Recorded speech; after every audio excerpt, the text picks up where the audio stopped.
It gives me no great joy, madam, to be referring to what I call this very curious Italian job. Why do I call it Italian and why do I call it curious? It is a sequence of events that we have witnessed in the last year plus that makes me wonder as to where the country is now headed. I do not wish to take the time of the House in narrating the entire sequence.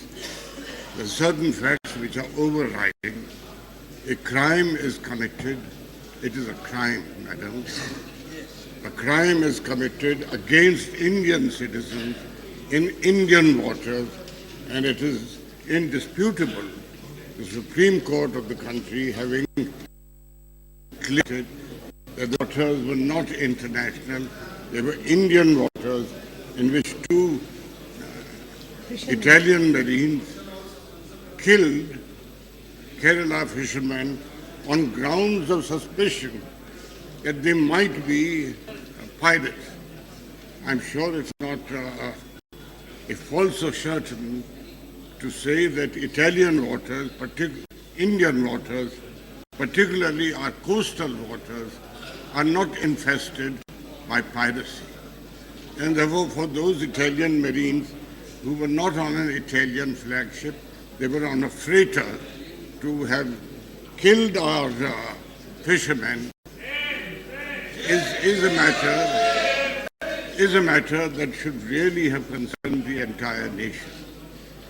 They were arrested.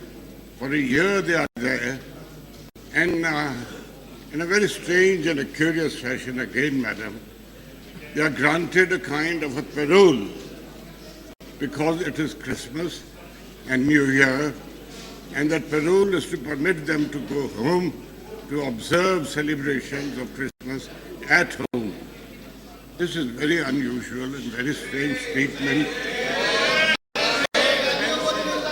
because those Italian marines are prisoners for a crime which is of killing two Indian citizens.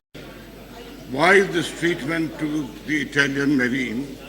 Would Indian citizens similarly imprisoned be permitted to go home and celebrate Diwali or Holi or Ramadan or any such? They would not be so permitted. Why was this done in the case? Simply because they were Italian marines? This is not acceptable. Thereafter, because they had given an assurance to our Supreme, the Kerala High Court had established that you must confirm and the government must ensure that there is sufficient surety of these marines returning to India to face the rest of the trial. They come back, and thereafter, in what I can only term as a rather strange judgment from the Supreme Court, the Supreme Court says, okay, you can go home and vote in Italian elections. I'm impressed, madam, by these Marines and their desire to go and vote in Italian elections. Do we permit similar treatment to criminals in Indian prisoners or of any? So a question does naturally arise. Why was this special treatment shown? Thereafter, of course, the rest of the events are now known. The government of Italy has gone back on an assurance given here by the ambassador of Italy that the prisoners will come back.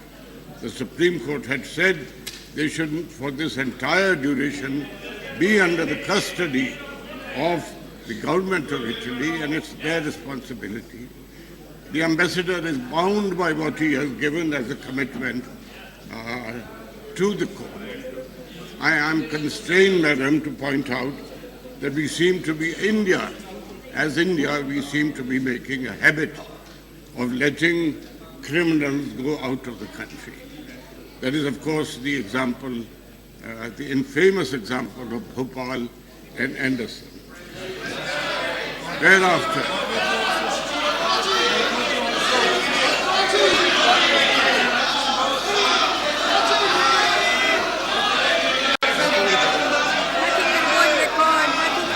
Thereafter, Please, let's have it. thereafter, we have the Purulia arms case. The Purulia arms case, we still suffer the consequences.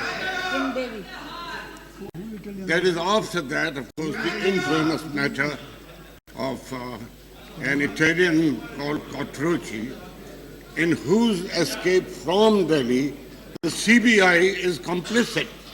And now, thereafter, then suddenly we find these two Marines who are now refusing to be returned to India, and yet another fisherman is shot on the coast of Somalia by Americans. India is not a country that should tolerate this kind of treatment to citizens of India. These fishermen are citizens of India. May I remind my friends and colleagues and esteemed gentlemen on the Treasury benches that their oath is to the Constitution of India. Their oath is to protect and serve the Constitution, is not to serve and protect anybody. One more point. There is one more point. It is, of course, our right to ask of the government, what do you intend doing? How do you intend correcting this situation? I'm grateful that the Prime Minister is present here. May I leave it for his consideration that the Vienna Convention actually does not override the constitution of a country. Simply to say that by the ambassador is covered by the protection of Vienna Convention, therefore he can be violative of the Constitution of India, would not, at least to me, be a convincing argument. I do appeal to the government. This is not simply a question of the government being tested. We are all being tested. The country is being tested here, and we are being tested in the eyes of the international community as to where India stands on issues of protection to its own citizens. Let the government rise to the occasion. All right. Thank you.